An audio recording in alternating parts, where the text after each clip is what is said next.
Hola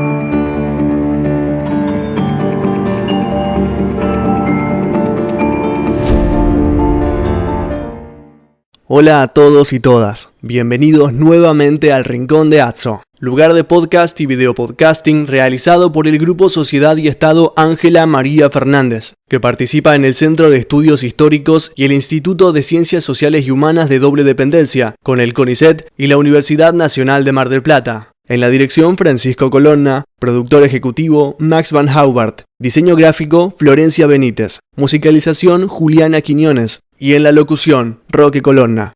Los distintos capítulos del Rincón de Atso los encontrarás en el canal de YouTube de Aportes de la Historia y en iVoox. Filmamos con una cámara Sony HXR MC88, grabamos con un equipo Zoom H6 y usamos la switchera ATEM Mini de la firma Blackmagic Design. Hola a todos y todas, bienvenidos a un nuevo capítulo del Rincón de Atso, video podcasting producido por el Grupo Sociedad y Estado dependiente del Departamento de Historia, asociado al CIS y al INUS, y el Colegio Dr. Artur Humberto Ilia. Tercera entrega del segundo cuatrimestre del 2024. Hoy es sábado 4 de octubre, este es el episodio 89 y si sumamos los 5 pilotos nos da 94 entregas. Creo que haber sumado bien porque siempre estoy últimamente mal con las matemáticas. En la dirección Francisco Colonna, producción general Mac Vanovar Duarte y Diana Duarte, gráfica Florencia Benítez. Me encuentro con Tamara Culietón, directora del microcontenido digital Historias de la Antártica y el ciclo de historia oral Diálogos Antárticos. Y yo, como indica el Zócalo, en mi humilde condición de partener. Además estás premiada ya, la municipalidad te premió. Estamos. Pero gracias a vos nos premiaron. Ustedes van a ver una palmita en cada una de las producciones, así que felicitaciones por el premio y gracias a la gente que hizo tanto para otorgárnoslo. Nos lo merecemos.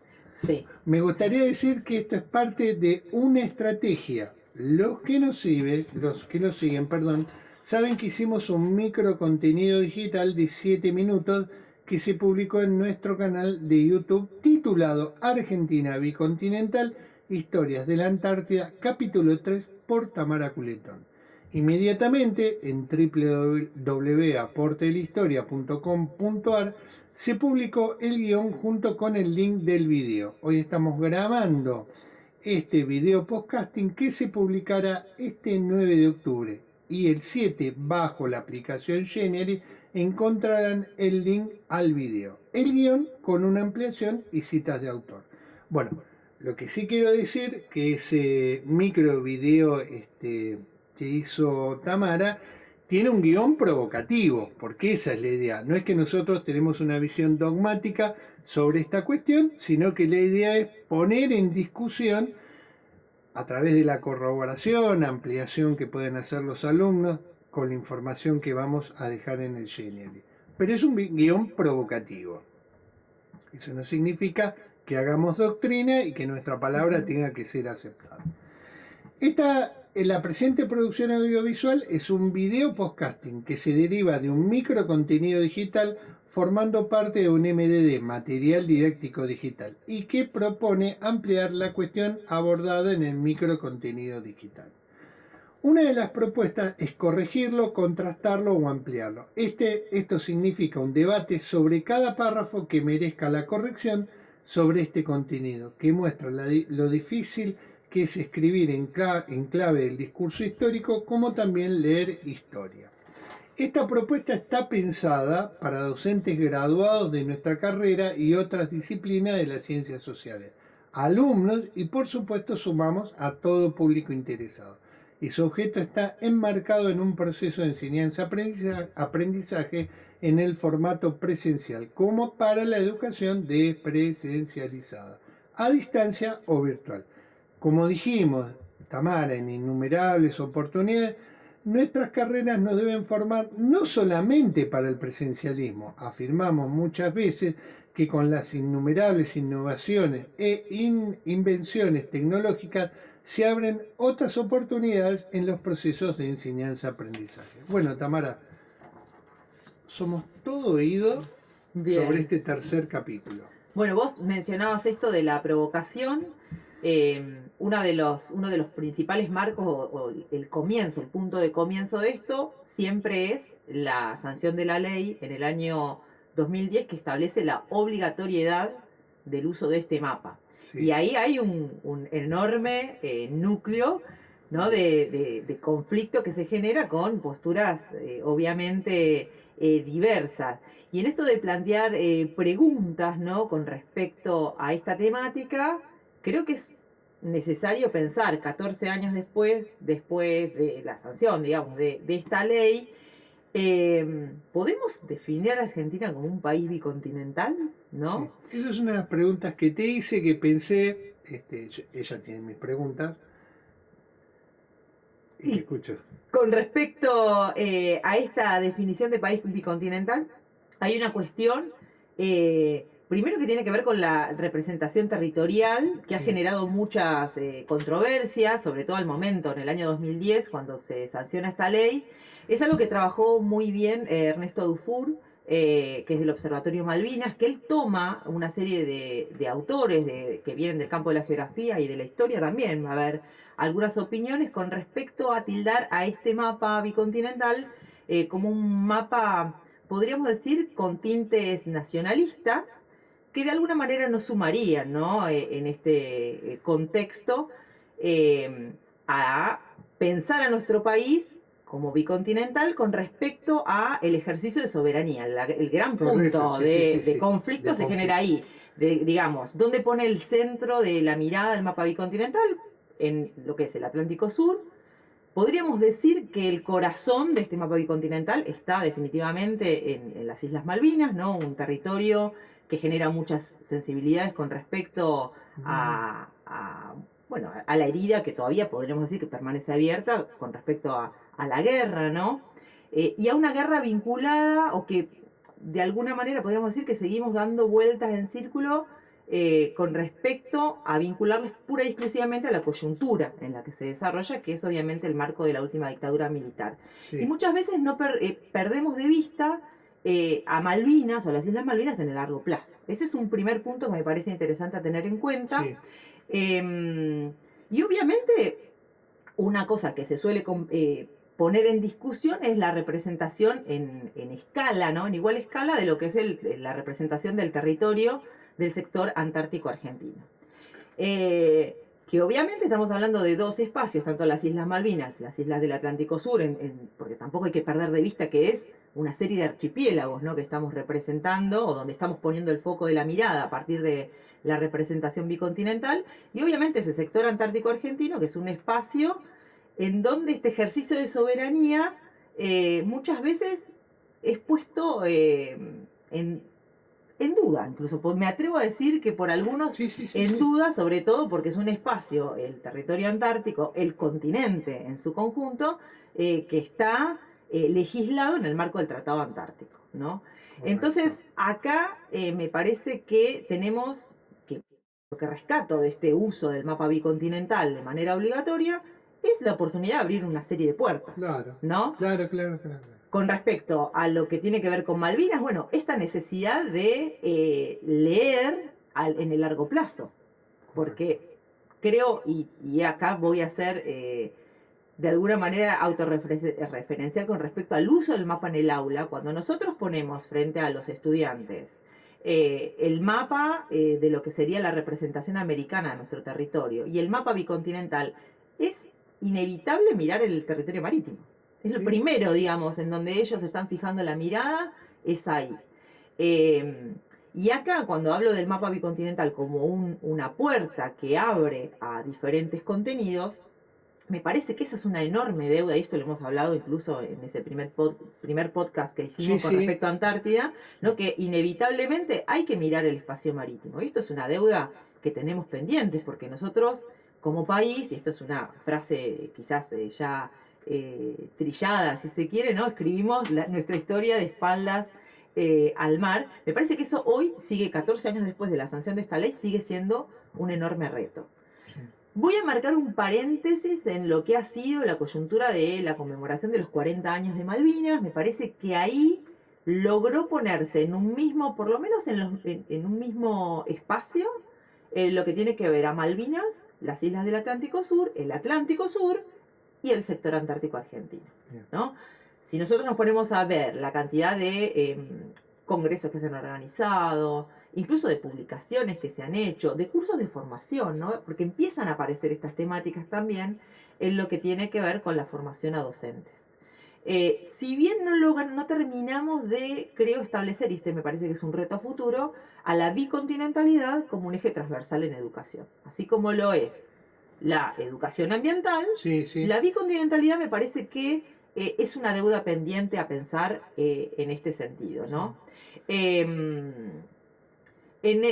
Como para ir cerrando esta cuestión del balance con respecto a al uso obligatorio que marca esta ley del 2010, a la que deberíamos sumar una serie de leyes y de pasos que se han dado, sobre todo en lo que tiene que ver con este mapa que incorpora la ampliación también de los espacios marítimos con respecto a la ampliación de la plataforma continental, que nosotros también lo marcamos en este capítulo 3 dedicado a la Argentina bicontinental.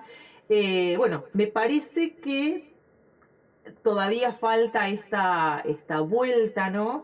En lo que tiene que ver con explorar estos caminos posibles a partir de este uso. Esto, bueno, para establecer como desafío y sobre todo también para invitar a aquellos docentes que se animen a utilizar en el aula este capítulo, bueno, empezar a explorar desde diferentes áreas también qué es lo que pasa, ¿no? Cuando le presentamos a estos estudiantes que además tienen podríamos decir, una capacidad de análisis desde lo visual, ¿no? Sí, sí. Porque me parece que ahí nosotros también tenemos como cierta brecha. Y bueno, en redes últimamente hubo algunas discusiones con respecto al uso, sí, el uso no del mapa, por qué lo obligatorio, por qué la minimización, si se quiere, de ciertos territorios. Se suele poner siempre el punto del ejemplo de Tucumán, ¿no? Que aparece perdida en esa representación bicontinental. Bueno, estamos mirando lo que perdemos, pero no estamos mirando lo que ganamos. Y me parece que es ahí también donde tenemos, bueno, el gran reto, ¿no? Como investigadores y como educadores también. ¿Sabés lo que yo estaba pensando, Tamara? Que cuando uno ve el mapa, también hay otros países que observan ese mapa. Nosotros nos estamos mirando a nosotros mismos y esa representación territorial. Pero ¿y los otros? Porque, digamos, acá hay un gran conflicto abierto con la cuestión pesquera y con un país en particular, que es un país muy poderoso, que es China, y que ha decidido a veces ingresar en el mar territorial nuestro y a veces estar al límite, y uno lo puede observar cuando se enfocan en las denuncias o cuando se captura en un pesquero. Yo creo que también faltaría también esa lectura del otro lado. ¿Qué están diciendo ellos con respecto a ese mapa y con respecto a cómo cumplir los tratados? Es como una suma que va articulando también ahí defensa de cuestiones estratégicas que son los recursos, ¿no? Que uno no los puede olvidar. Sí, bueno, en esto sobre todo, obviamente que si bien no es un campo al que me he dedicado demasiado a explorar, sí he tenido oportunidad de asistir a ciertas críticas, por ejemplo, del lado de Chile, que viene con respecto a este uso del mapa bicontinental, ¿no? Sí. No olvidemos que estamos hablando, bueno, tanto con Chile como con el Reino Unido, de una superposición en los reclamos en lo que tiene que ver con lo que se reclama, lo que cada uno de estos países reclaman en el territorio antártico, ¿no? Y acá Malvinas tiene un rol fundamental, ¿no?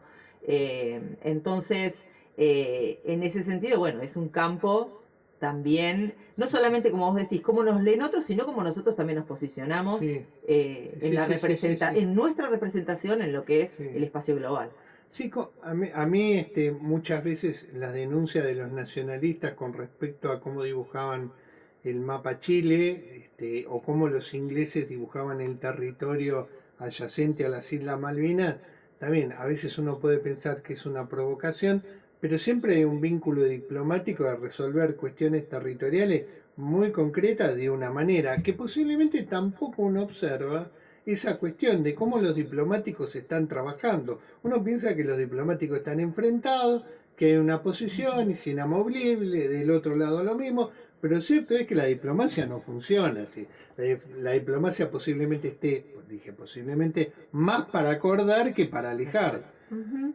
Sí, eso y otro tema que a mí me parece también interesante y que obviamente está asociado a cómo una nación representa su territorio, que tiene que ver con la cultura de la defensa, ¿no? Que es algo un poco, vos Sí. recién mencionabas el tema de los recursos, eh, y ahí me parece que nosotros como país también tenemos un reto enorme a trabajar sobre todo en las futuras generaciones, ¿no? Quienes van a ser, y siempre, esto siempre lo decimos, aquellos encargados de justamente sentarse en las mesas de acuerdo que necesariamente vamos a tener que enfrentar, no solamente obviamente lo que tiene que ver con el reclamo que Argentina sostiene y seguirá sosteniendo con respecto al pleno ejercicio de soberanía o de recuperación, mejor dicho, de esos territorios actualmente usurpados en las Islas Malvinas, sino también, bueno, en lo que va a ser la gestión del continente, este último continente que actualmente se mantiene protegido, como es la Antártida, ¿no? En un marco que ya es un marco de cooperación. Sí, eso es Entonces, fantástico, ¿eh? Y lo hemos escuchado nosotros en boca de militares, el estricto sistema de cooperación. Es más, la anécdota de Arpegio, de lo que él tiene que enfrentar en el año 57 y cómo él va cambiando su visión a lo largo de los años. Digamos, no es que se vaya ayornando, va entendiendo el campo donde las Fuerzas Armadas van actuando. Es en un sentido de enorme profesionalismo en cuanto a la cooperación, porque son partes que se van integrando en áreas comunes, que tampoco lo vemos eso nosotros, Tamara. Creemos que hay una base acá y otra acá, están enfrentados, no hay ningún tipo de cooperación, no hay ningún tipo de comunicación, y bueno, es como que el enemigo está más cerca. sí. Me hizo acordar a la película El desierto de los tártaros, y ellos no lo ven así. Nosotros somos los ciudadanos comunes que entendemos que es así o que debería ser así, y no lo es. Sí, bueno, y esto un poco en colación a esta segunda pregunta que habíamos pensado para como disparadora de lo que es este capítulo, que tiene que ver con cuál es la importancia de consolidar esta mirada bicontinental a largo plazo. Y tiene que ver con eso, con la necesidad de acercarnos a esos territorios que actualmente, desde lo que es la representación oficial de nuestro país, lo presenta en una igual escala, pero realmente hay un total desconocimiento de cómo funciona, ¿no? Ese territorio actualmente.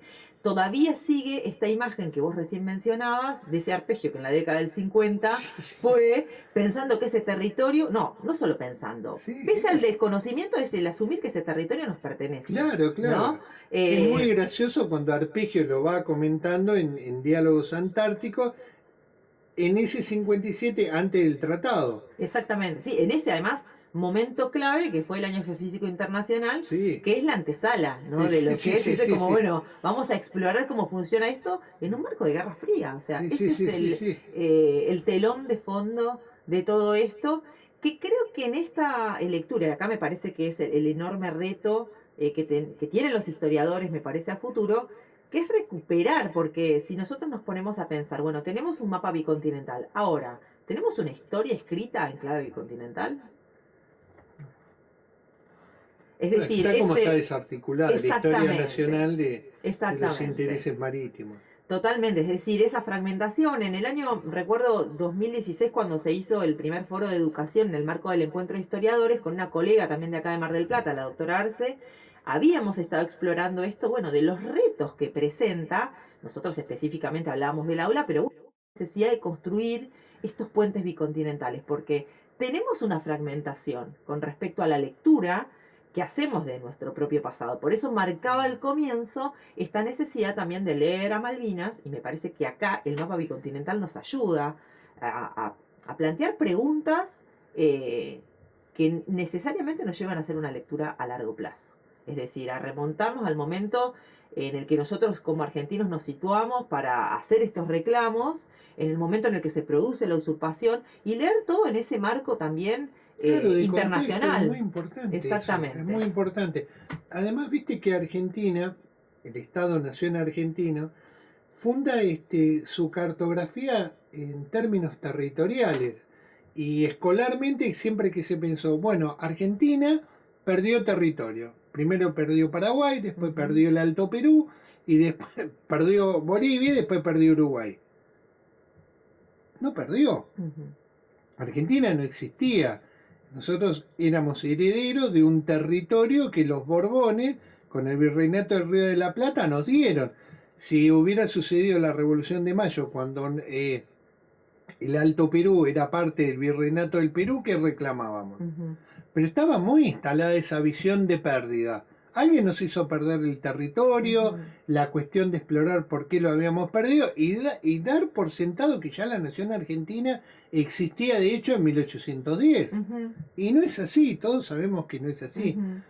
Pero bueno, esa presencia fue muy fuerte. Sí, bueno, y sobre todo porque los estudios obviamente que hoy están planteando esta necesidad de malvinizar, ¿no? Sí. Tanto a lo que tiene que ver con la lectura del pasado de nuestro país, como culturalmente también, necesariamente llevan a esa lectura, ¿no? De, bueno, la nación preexistente. Obviamente quienes nos dedicamos al estudio del pasado, nos cuesta mucho esto. Bueno, obviamente que siempre se suele achacar esta influencia, ¿no? De lo que tiene que ver con las corrientes historiográficas desde Europa, sí, ¿no? Es el positivismo territorial que impregnó en la geografía y en la historia. Ahora, bueno, ¿cuáles son los retos y cuáles son las preguntas que deberían ser las directrices para que nosotros podamos generar un equilibrio con respecto a esa mirada, ¿no? Al complejizar, bueno, entender, bueno, no, en realidad las naciones surgen de un proceso que no necesariamente tenemos que hablar de preexistencia, pero tampoco quita que dejemos una puerta abierta para que otras naciones digan, bueno, no, esto no existía y no es así, se cae digamos, un reclamo, ¿no? Que ese es el Tamara, planteo. Qué difícil que es, porque además uno no termina explicando que esos territorios eran patrimonio de un monarca. Y esos monarcas, cuando había un conflicto en Europa, decían, bueno, perdí el conflicto, te entrego este territorio en América. 20 años después había otro conflicto y ese monarca ganaba. ¿Y qué hacía la otra potencia? Bueno, te entrego lo que me diste hace 20 años. Era como un toma y daca territorial que cuando uno lo va observando, va viendo una secuencia muy, muy interesante. Después, claro, con el concepto de Estado-Nación y con el concepto nuestro de ciudadanía, ya es diferente. Esto es parte de un territorio que administra un Estado nacional en el cual ejerce una jurisdicción, que en nuestro caso está dividido en provincias y después en diferentes modalidades de autonomía. Pero a veces también, cuando uno explica eso, también hay sorpresa del otro lado. Lo que está marcando es la preexistencia todavía de ese discurso que, digamos, hay que ir, no te digo opagándolo, pero sino contrastarlo, es decir, sí, bueno. Complejizándolo, ¿no? Claro. Y también intentando, y acá me parece que hay un enorme reto, generando realmente una mirada que sea austral, es decir, ¿qué le sumamos nosotros? ¿Qué posibilidades tenemos de generar giros a partir de leer nuestra historia posicionados en estos territorios, ¿no? Que me parece que ahí hay un reto enorme. Es que no terminamos, voy a decir una cosa muy provocadora a veces, de muchas personas de ser argentinos, ¿no? Digo, en esta cosa que también nos miramos como muy europeos, y por ejemplo cuando vamos al interior, vemos que también hay una mirada sobre la soberanía territorial muy impuesta y muy fuerte. Yo me estaba acordando de la película La deuda interna, que es una de las películas más logradas sobre Malvinas, que no muestra Malvinas en Jujuy. Y claro, esos marinos jujeños que estaban haciendo la conscripción en la armada y que los subían en un buque de guerra y nunca habían tenido ni siquiera contacto con el mar, pero ya venían con esa impresión que ese territorio era argentino, y era argentino de muchísimo tiempo, y lo habíamos heredado. O sea, desmontar también esas miradas a veces es muy difícil, como la denuncia de esta película. Claro, sí. Bueno, imagínate si eso genera Malvinas, ¿no? Sí. Donde hay una historiografía, donde hay mucho pensamiento reciente en esto del disparador de la guerra. Sí, Imagínate el reto que hay con respecto a Antártida. Y acá me parece, porque la bicontinentalidad tiene sentido en tanto estemos posicionándonos, estemos mirando el sexto continente. Claro. ¿No? Porque si no, la bicontinentalidad no muere en el Atlántico y no muere en Malvinas. Y la sino cantidad, que es necesario cruzar. Hemos escuchado muchos testimonios antárticos y sabemos que eran del interior, entre comillas, profundo de la Argentina. Sanjuaninos, mendocinos, tucumanos. Entrerrianos. Claro, que querían ir a la Antártida, porque la Antártida era un territorio argentino y que la presencia de estar ahí era una presencia de soberanía. Después, obviamente, como dijimos, van recalculando su mirada, la experiencia, la colaboración con otros estados que están ahí haciendo investigaciones u otro tipo de tareas de logística, va modificándoles el chip también. Exactamente. Bueno, creo que acá hay un gran reto y es, bueno, ¿de qué hablamos cuando hablamos de bicontinentalidad? ¿Solo hablamos del mapa? ¿Podemos sostener la bicontinentalidad solo con un mapa? Y acá me parece, vos mencionabas recién esto de los antárticos. Ahí yo creo que también tenemos, así como el mapa es una puerta de entrada, creo que, y esto obviamente desde las preguntas que puede generar la historia o el aporte que puede generar la historia a entender o a definir esta bicontinentalidad, creo que en los actores, ¿no? Hay una deuda, Sí. ¿no? A nivel de explorarlo, de saber quiénes son, de marcar estos perfiles que vos decías. Sí. Son Es del interior, eso, sí. porque ahí estamos rompiendo. En realidad la bicontinentalidad, si nosotros nos podemos, decimos, bueno, vamos a ver quiénes son esos actores que sostienen la bicontinentalidad. Bueno, ahí nos vamos a encontrar con un enorme, digamos, una gama, ¿no? Sí. Y creo que también está ahí, porque una de las cosas Y que se discuten suele entre discutir, ellos, ¿eh? exacto, y las cosas que se suele discutir con respecto al uso del mapa bicontinental, justamente, es que aparecen esos espacios provinciales disminuidos, pero si nosotros nos vamos a ver a los actores, están ahí los actores, Sí. ¿no? Entonces Sí. me parece que ahí hay también un aporte y un rol incluso que se le puede dar a esas miradas interiores y a, de alguna manera, romper con este centralismo de Buenos Aires que siempre se suele marcar Somos como porteñocéntricos. exacto, como el epicentro, ¿no? Me parece que ahí quizás podemos darle un sentido al uso de este mapa, porque creo que hay que pensar esta cosa también, ¿no? De diálogo entre estos territorios para que este mapa realmente logre tener un sentido. Y obviamente siempre mi mirada está puesta en el rol educativo, indefectiblemente. Y bueno, y parte este capítulo y este material lo estamos pensando justamente ahí, ¿no? Para que comience a Tamara, siempre a decimos que puertas tenemos que llevar un mapa para ubicar en tiempo y espacio a los alumnos. Cuando explicamos la historia, entre comillas, argentina, ¿qué mapa usamos? ¿Cuál elijo? Voy a la sala de profesores y agarro el primer, miro, los docentes saben de lo que estoy hablando, miro el mapa, bueno, me llevo este mapa, si es pizarra mejor porque yo lo voy dibujando. Claro. Yo te digo, la experiencia mía que tuve con respecto a hacerles comprender a los alumnos que cuando se produce el proceso de Revolución de Mayo, lo efectivamente declarado por la corona era un territorio inmenso, pero lo efectivamente ocupado no era lo mismo. Entonces yo le decía, este es el área ocupada, porque si no, no se explicaría la campaña del Chaco y no se explicaría la campaña de Roca. Acá es donde sucedió el proceso de 1810 a 1820. Es en este lugar.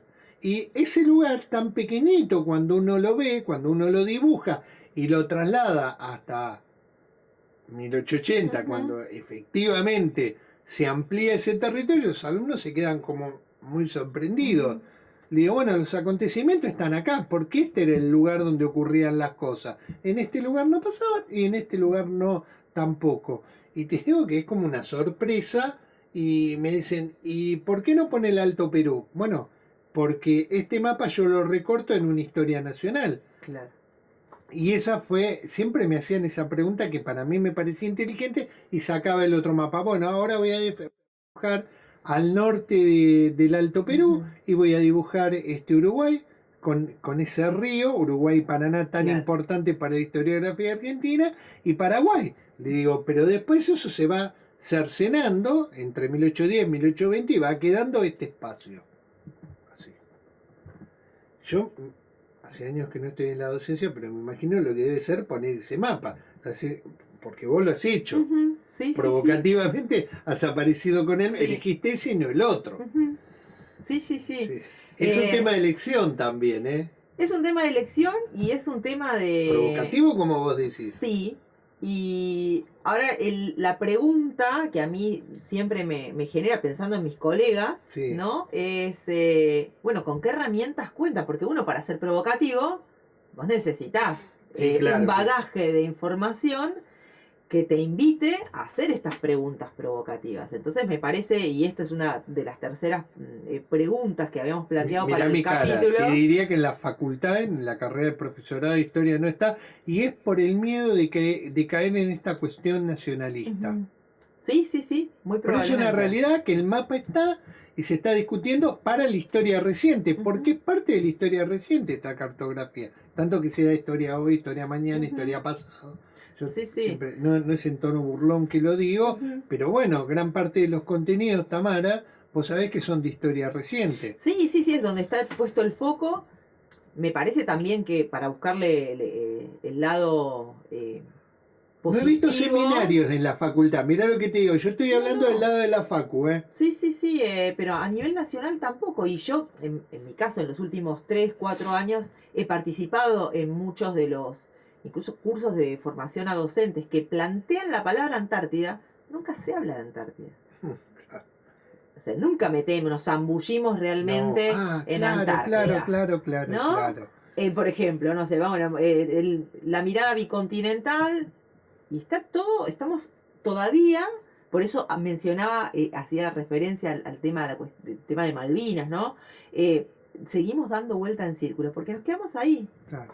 No terminamos Sí, de lo bajar. hablamos mucho eso, Tamara. Que es un tema de larga duración, Malvinas. Exactamente. No sabemos los planes diplomáticos con respecto a Malvinas. Vamos a poner una larga duración, desde Roca hasta Ilia. Tampoco conocemos los planes de Estado Mayor de los ejércitos con respecto a Malvinas. Sí conocemos las teorías y tesis que hay con respecto con un conflicto de Brasil, con Paraguay, con Chile, bueno, los militares tienen que hacer eso. El diplomático le dice, estas son nuestras áreas de conflicto, y se desarrollan las teorías e hipótesis. Pero fíjate vos, tampoco conocemos eso, nadie se puso a investigar, te digo, desde Roca hasta Ilia, especialmente con los conflictos que tuvo Ilia con Chile. Porque la gente también desconoce los lamentables conflictos que hubo con patrullas fronterizas entre la gendarmería chilena, espero no equivocarme, y la argentina, que derivó en muertes. Sí, bueno, ahí yo creo que estás tocando un tema que es muy sensible todavía, que es, bueno, ¿cuál es el rol de las Fuerzas Armadas? Pero está bien, porque son un instrumento del Estado-Nación. Pero yo entiendo que la recuperación de Malvinas se da durante la dictadura militar. Y en ese momento, ¿cuántos gobiernos civiles nosotros tuvimos a partir de 1930? Pero también es una mirada interesante esa. Bueno, si hubo cortes en las experiencias democráticas y hubo experiencias de dictadura muy autoritaria y otra menos autoritaria, pero bueno, ¿qué estaban pensando los militares con respecto a esto? ¿O seguían enfocados en el territorio y no en lo marítimo? Porque a veces, viste, yo tengo esa curiosidad, ¿en qué andan estas personas? Digo, tanto los diplomáticos, que son los que ordenan las categorías de conflicto que tiene, económicos, políticos, que tiene que enfrentar un país. Y después las Fuerzas Armadas, que son ese instrumento. Digo, no sé nada. Claro, bueno, y mucho menos creo que sabemos de cuál es el rol que cumplen en Antártida. Por eso digo, ahí Bueno, eso esta es desconocimiento. bicontinentalidad, Claro. ¿no? Porque, y muchas veces creo que también hay cierta resistencia a explorar Antártida porque es un espacio de militares. Bueno, no, es un espacio de ciencia, es un Claro. espacio de colaboración, es un espacio en donde efectivamente las Fuerzas Armadas tienen un rol fundamental que va vinculado a lo logístico. Sí. Ahora, también creo que nos falta, esto vos mencionabas hace un rato, bueno, ¿qué están haciendo o qué piensan, cómo nos mira el Claro. resto de los países y cómo miramos nosotros que estamos reclamando ese territorio al ejercicio que hacen de presencia y de Claro. control otras naciones, como por ejemplo Estados Unidos? Pero es que se ¿No? articulan ellos, ¿viste? Automáticamente el chip de ellos es, bueno, ¿en qué puedo colaborar? ¿En qué? Porque aparte hay tratados, están ahí por algo y están, como vos dijiste, una misión de logística. Porque yo me pregunto, ¿esto lo pueden hacer los civiles, esa misión de logística que realizan los militares? Digo, si hay gente formada, hay gente preparada. Nosotros escuchamos historias de Antártico, de lo difícil que es ese año. No solo eso, sino también cómo muchos antárticos que han tenido experiencia siendo miembros de las Fuerzas Armadas, una vez retirados o porque bien han solicitado su baja, terminan trabajando para otros países. Claro, ¿no? claro. Mirá vos, Lo hemos sí, escuchado, sí. digamos, ¿no? Y los Entonces, piden, los convocan, es Ujú. personal perfectamente preparado. altamente capacitado para este Claro. tipo de Es que no cualquiera puede trabajos. estar en ese territorio, Tamara. Que eso lo vamos a ver en el próximo podcast. Sí, eso y bueno, si querés para ir Dale, cerrando y pensando, centrando la atención en donde nosotros también queremos hacer foco, que es en las aulas, es, bueno, ¿qué rol tenemos aquellos que colaboramos en la construcción de conocimiento histórico? Recién lo mencionábamos, ¿no? La necesidad de ponernos manos a la obra, a darle sentido al uso de este mapa, a entender también, bueno, recupero esta noción de construir o constituir a la bicontinentalidad como un eje transversal que pueda ser abordado, porque también pensemos, ¿cuándo aparece el mapa en la trayectoria escolar de los niños y niñas? Desde el año, tendremos que explorar, ¿no? Bueno, tenemos desde el año 2010, imagínate cuántas generaciones de estudiantes que han sido educados en el sistema educativo argentino con la obligatoriedad de este mapa. Bueno, ¿qué representación tienen de la nación también, no? Claro, que esto es algo que nosotros sí. habíamos hecho con la doctora Arce en el 2016 y de repente nos encontramos con que nosotros presuponíamos o dábamos por sentado una representación de la nación que no existía. Sí. Porque cuando le dábamos un mapa donde incluso incluíamos territorio sudamericano, de repente las fronteras de Argentina por ahí se nos desdibujaban un montón en lo que esos estudiantes tenían como imaginarios territoriales. Y ni te cuento lo que pasaba cuando nosotros preguntamos en dónde se ejerce soberanía. Y acá me parece que también los... acá ya voy a ampliar, no voy a decir los historiadores, los cientistas sociales, creo que también necesitamos repensar ciertas categorías. Y acá me parece que está la construcción de la mirada austral, ¿no? Porque nosotros también necesitamos ofrecer otra mirada, porque tenemos otra experiencia, estamos diciendo, somos el país que más presencia tiene en Antártida, y en esto me parece que también tenemos que dar cátedra. Y poner en discusión en los grandes espacios, ¿no? Donde los cientistas en general dedicados a Antártida se ponen a discutir, bueno, poner estas cosas sobre la mesa, ¿no? Y realmente, así como, bueno, vamos a ver en el capítulo siguiente, Argentina se transforma en pionera, bueno, también, ¿por qué no ser pioneros en eso? Es una pregunta quizás muy utópica también la mía, pero me parece que ahí tenemos un enorme potencial. Yo voy a decir una cosa que la gente se va a reír cuando lo escuche. Una cosa fue la carrera espacial, de llegar a la Luna. Y hoy el sentido cooperativo que vemos que la NASA ha abierto. hasta en el mundo privado. Decir, bueno, antes la NASA contrataba privados para desarrollar toda su estructura para no solamente poner el hombre a la luna, sino mandar el Voyager, ¿sí? A explorar ese espacio.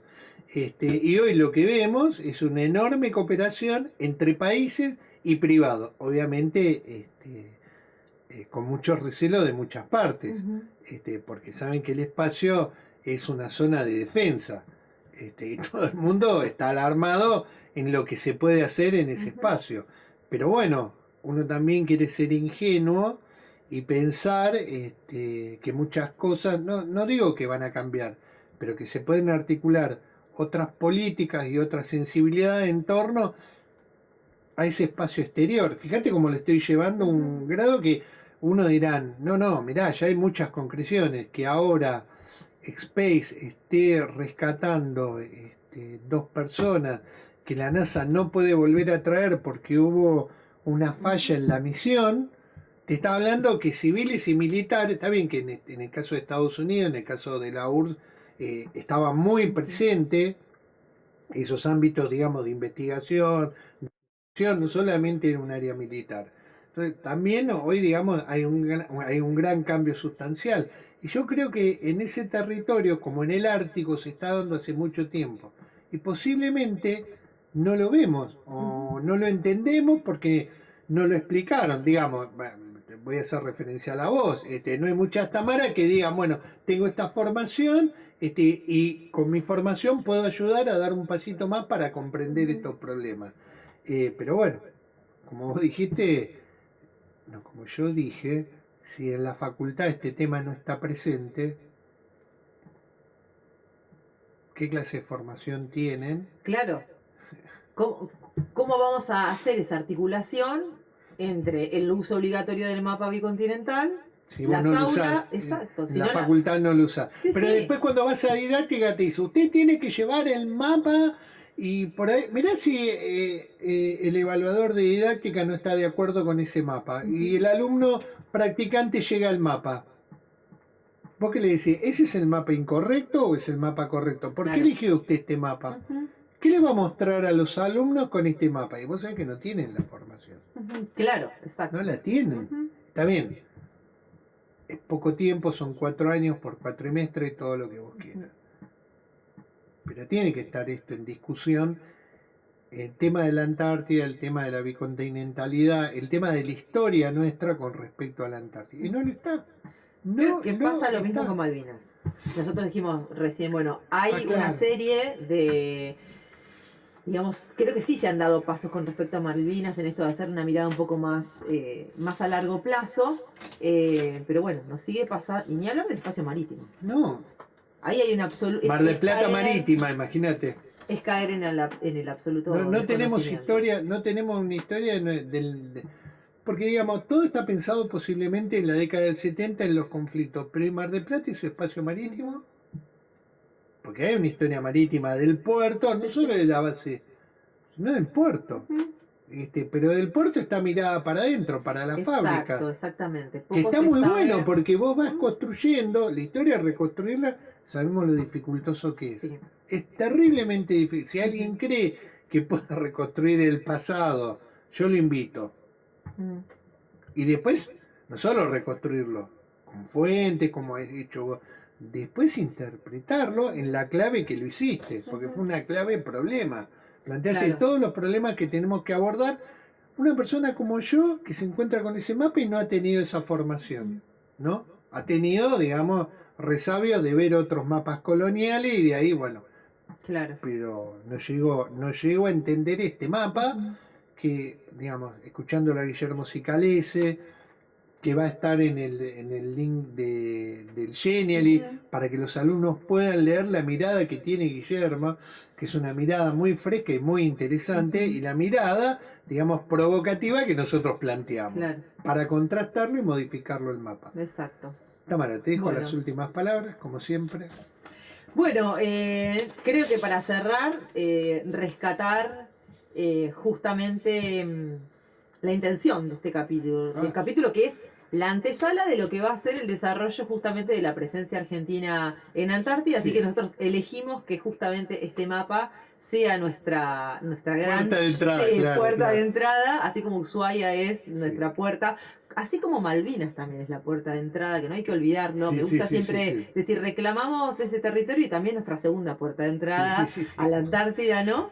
Creo que, bueno, dejamos ahí abiertas una serie de posibilidades de planteos, de interrogantes, para que, bueno, docentes, estudiantes en formación, historiadores o gente de las ciencias sociales comience justamente a hacerse esas preguntas y obviamente los invitamos a que sigan explorando la presencia de Argentina en el Y sexto que no se continente. enojen con el guión provocativo Claro. que armaste. El guión provocativo es eso.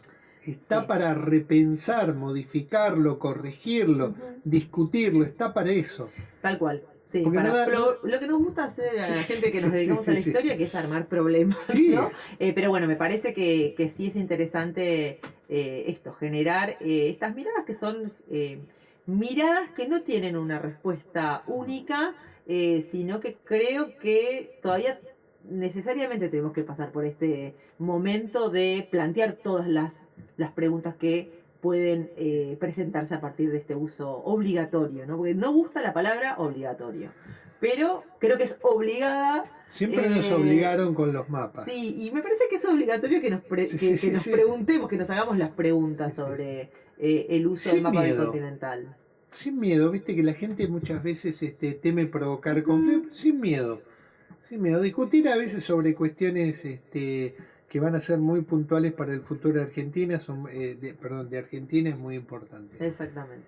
Con nosotros, Tamara Culetón, ya saben, si les gustó este capítulo, ponen un me gusta y se suscriben.